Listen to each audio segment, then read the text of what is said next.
My next introduction is for a relatively new friend of the Reagan Library, but a good friend nonetheless. He is a hero on the battlefield, a former United States naval fighter pilot, but he is also a hero to our local community, for he serves as the United States representative for the 25th Congressional District. That includes the Reagan Library. It is wonderful to have him and his family here with us today. Ladies and gentlemen, please join me in welcoming Congressman Mike Garcia.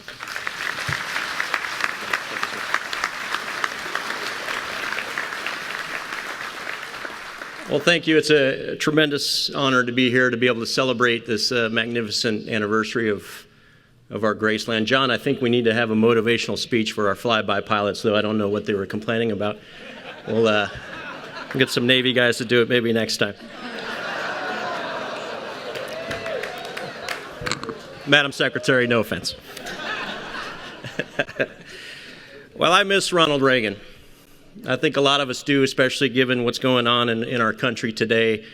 And this library isn't just a place where we come as conservatives. This isn't just a Graceland for conservatives. This is hallowed ground. And it's a reminder of a golden era in our nation's history, a sort of photo album that we can thumb through and remember what success of a nation on the back of morality and hard work looked like and felt like. It's a vehicle to travel back in time to a period when we thrived as Americans and took pride in the American spirit, took pride in American adventurism. We faced challenges and challengers and overcame them with dignity and strength, and in doing so, we evolved closer to a more perfect union. And as Peter mentioned, the world was not a calm nor predictable one in the late 1970s and 1980s under President Ronald Reagan. It was quite turbulent, in fact. We fought an existential Cold War and shed American blood on our own soil and abroad. The shadows of communism were long and dark. We fought a cultural war then, as we do today, and the prospects of a world war were real. But under President Ronald Reagan's leadership, we navigated the rough seas with courage and with confidence, with a sense of duty towards not only our blessed nation, but also to the entire planet for the good of humanity, for the survivability and fate of the entire globe. As we sit here today in an era of our nation's history that remarkably parallels the late 1970s going into the 1980s, in a world where instead of the USSR and the Soviet Union, we have the Chinese communist regime, in a world where the intercontinental ballistic missiles travel further and travel faster, and in a world where the cultural ills of socialism still behave like a cancer in our blood. It's in this world today that we struggle in our own current Cold War. And it's in this world that I believe that this library means more than it ever has in the last 30 years. President Reagan once stated, "We cannot stop on the foothills when Everest lies ahead." Peter, did you write that? No? Okay. What an amazing honor being here with Peter. We cannot stop at the foothills when Everest lies ahead. And in geography, that's sometimes easy to define. It's a clear-cut line sometimes between the foothills and where the mountains begin. But in geopolitics, the lines are less obvious and sometimes blurred. You actually may be on Mount Everest and not know it.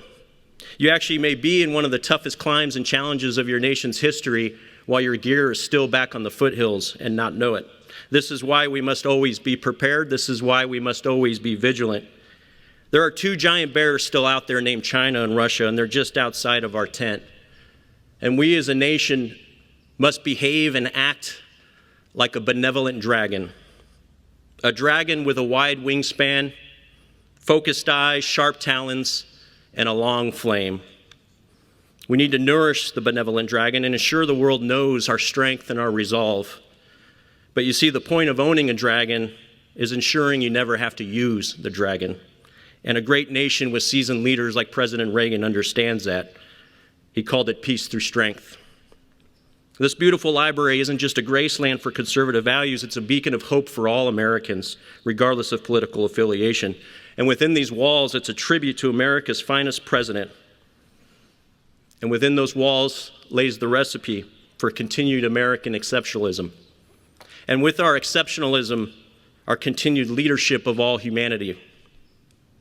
You see, in our species' long journey, from the time we were learning to walk upright in painted caves to now when we learn to walk on other planets, no single entity has contributed more to the good of humanity than the United States of America. And no human being has done more for our country and the planet than President Ronald Reagan.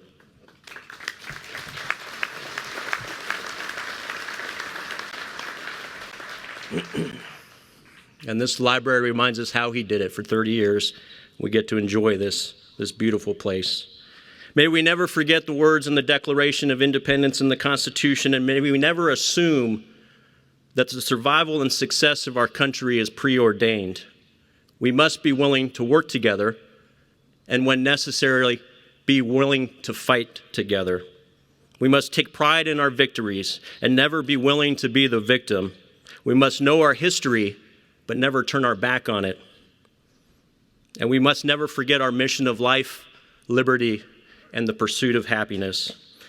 God shines on all of us and favors the United States of America, and President Ronald Reagan sits next to him right now. Thank you all.